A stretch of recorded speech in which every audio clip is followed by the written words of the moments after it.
अयोध्या में शुरू हुई 5 दिवसीय नेशनल सीनियर तीरंदाजी प्रतियोगिता जीआईसी ग्राउंड में हो रही है। प्रतियोगिता 29 नवंबर तक चलेगी। प्रतियोगिता देश के सभी राज्यों से 1200 खिलाड़ी कर रहे प्रतिभाग। देश भर के धनुर्धर जुटे। रामनगरी में केंद्रीय मंत्री अर्जुन मुंडा ने वैदिक मंत्रों के बीच किया भूमि पूजन, किया उद्घाटन के बाद केंद्रीय मंत्री अर्जुन मुंडा ने कहा, इंडियन राउंड, कंपाउंड और रिकर्व 3 तरह की होगी प्रतियोगिता। सभी प्रतियोगिता यहां संपन्न कराई जाएगी। देश के प्रधानमंत्री खेलों और खिलाड़ियों को प्राथमिकता दी है, उत्साहित किया है, उसी का परिणाम है। लगातार अंतर्राष्ट्रीय स्तर पर विभिन्न खेलों में बहुत अच्छी उपलब्धि हमारे खिलाड़ी प्राप्त कर रहे हैं, देश का नाम रोशन कर रहे हैं। तीरंदाजी एक ऐसा खेल है जिसके माध्यम से हम पौराणिक संस्कृति से जुड़ते हैं, सुसंस्कृति भी होते हैं और जो युद्ध अभ्यास हमारे पूर्वजों ने किया था उसे अभ्यास को स्मरण भी करते हैं। यह खेल रोमांच पूर्ण होता है। यह खेल अपने संस्कृति को, अपने सुसंस्कृति जीवन का जो पृष्ठभूमि है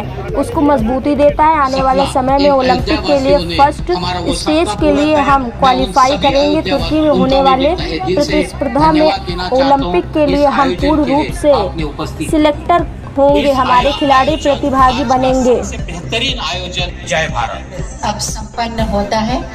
हम हृदय से माननीय श्री अर्जुन माननीय मंत्री जी अब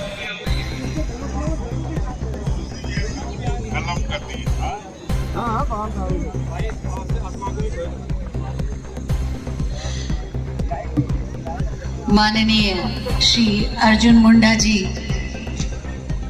मैदान में जा रहे हैं और जैसे ही वो तीर चलाकर इस एनटीपीसी राष्ट्रीय सीनियर एक मिनट ये आगे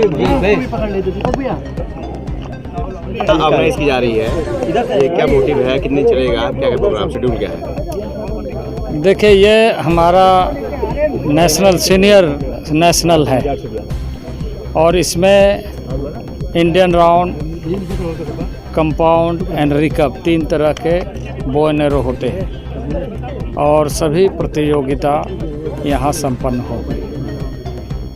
इस समय मैं ये बात निश्चित रूप से कहूँगा कि देश के प्रधानमंत्री ने जिस तरीके से खेलों और खिलाड़ियों को प्राथमिकता दिया है और जिस तरीके से उत्साहित किया है, उसी का परिणाम है कि लगातार अंतर्राष्ट्रीय विभिन्न खेलों में बहुत अच्छी उपलब्धि हमारे खिलाड़ी प्राप्त कर रहे हैं और देश का नाम रोशन कर रहे हैं।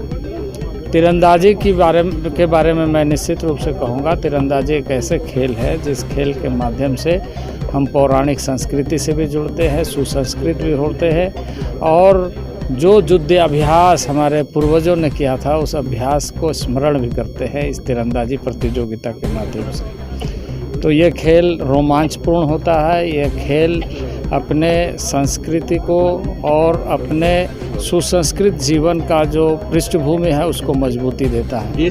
खिलाड़ियों के माध्यम से जिस तरह से लगातार परिणाम आ रहे हैं, हम बहुत उत्साहित हैं और आने वाले दिनों में हमें आशा है कि ओलंपिक के लिए फर्स्ट स्टेज में हम यदि देखें तो क्वालिफाइड किए हैं जो टीम है, लेकिन आने वाले दिनों में जब टर्की में फिर से प्रतिस्पर्धा होगी तो ओलंपिक के लिए भी हमें आशा है कि हम पूर्ण रूप से सिलेक्ट हो जाएंगे और हमारे खिलाड़ी प्रतिभागी बनेंगे। कितनी टीमें पार्टिसिपेट कर रही है देश की?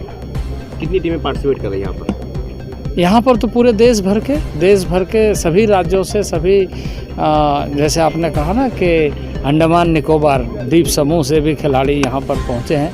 बाकी राज्य, केंद्र शासित राज्य के सभी खिलाड़ी यहाँ पर आए हैं और इसकी संख्या लगभग 1200 से अधिक पहुँचेगी। अभी लगभग 750 खिलाड़ी यहाँ आ चुके हैं।